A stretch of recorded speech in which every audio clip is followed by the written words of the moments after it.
Hello. It is the dawn of Thursday, or the pre-dawn of Thursday, December 3rd, 2009. This is Matthew chapter 9, verse 1. Getting into a boat, Jesus crossed over and came to his own city. And they brought him a paralytic lying on a bed, a paralyzed person. Seeing their faith, Jesus said to the paralytic, "Take courage, son, your sins are forgiven."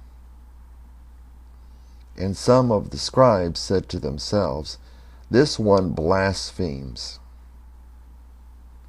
And Jesus, knowing their thoughts, said, "Why are you thinking evil in your hearts? Which is easier to say, 'Your sins are forgiven,' or to say, 'Get up and walk'? But so that you may know that the Son of Man has authority on earth to forgive sins."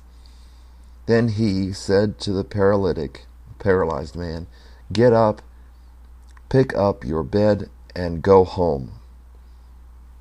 And he got up and went home. But when the crowd saw this, they were awestruck and glorified God who had given such authority to men.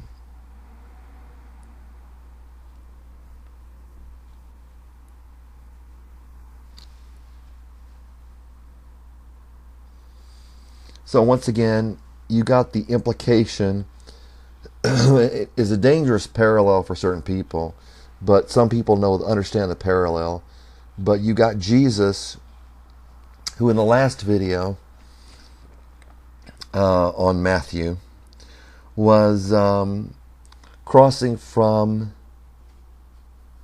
one side of Galilee, the Sea of Galilee, to the other, coming upon men in the tombs.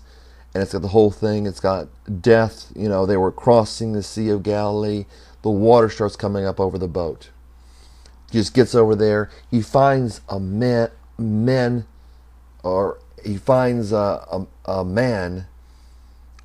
the tombs. And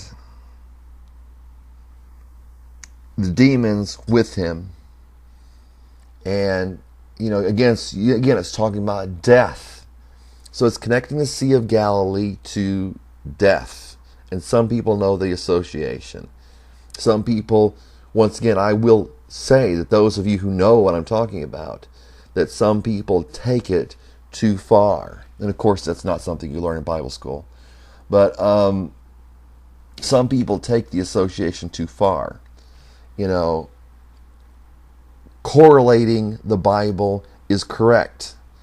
Reading in things that are contrary to the Bible are naturally, of course, incorrect. There are some people that look through so many nooks and crannies, they don't see what's right there. And some people who are such literalists, in the sense that everything that's written means exactly what it says. When Jesus says, "I am the bread of life," that means he's bread, is what some people think. Or you read the Song of Solomon, it's a perfect allegorical story. And some people will say, well, and then it breaks down a lot of times. Well, it's not really talking about a fountain, it's not really talking about a well, and all that stuff that it talks about in the Song of Solomon. That it means something different. Then we're okay to be allegorical. The idea that literalism and allegory in a historical novel or novelette would be together is just beyond some people's imagination.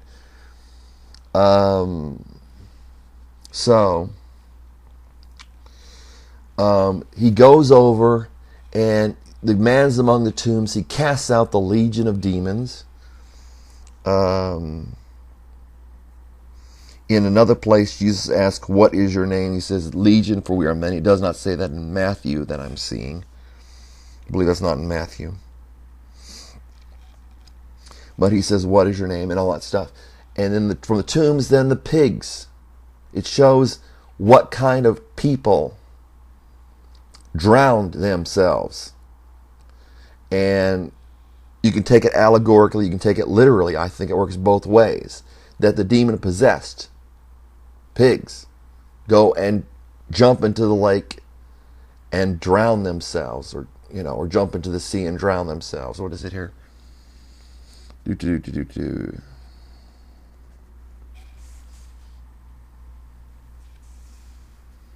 Rushed down the steep bank into the sea. Yeah, it was still a Sea of Galilee. So it's saying that sea represents death. So Jesus is crossing over to the other side. He arrives to the other side, the tombs, the dead. He comes back over the sea. Getting into a boat, Jesus crossed over and came to his own city. Parenthetically, the sea. It's got that in italics. That means not a part of the original text. But that's what's understood. And that's chapter 9 of Matthew, verse 1. So then you're seeing what? And once again, I am not a Kabbalist. So don't take me as that. I'm a Christian. There's a big difference. And so once again, he's crossing back over the sea, which represents death. And where's he going back to? Back to where he came from, back to life. So there's a paralytic lying in his bed. It says right here, lying on a bed. Take courage, son. Your sins are forgiven. That is the salvation from death that is implicated. That is of greater importance. And they said this, and the scribes, and some of the scribes, so these are not even the Pharisaical leaders or the Pharisee leaders, this one blasphemes, or this fellow blasphemes. Jesus said, why are you thinking evil in your hearts? Jesus said, did I give a bad message here? Which is easier to say, your sins are forgiven, or to say, get up and walk?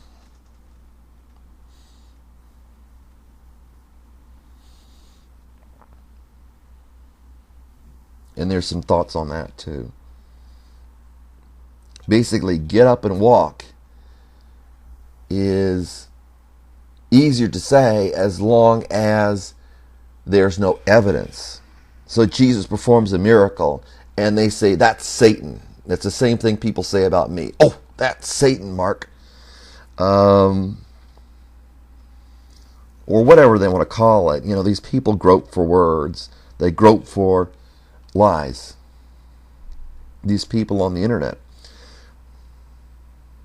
But so that you may know that the Son of Man... So it's harder to say your sins are forgiven if he's a part of bringing people back to spiritual life or back to, fellowship with God.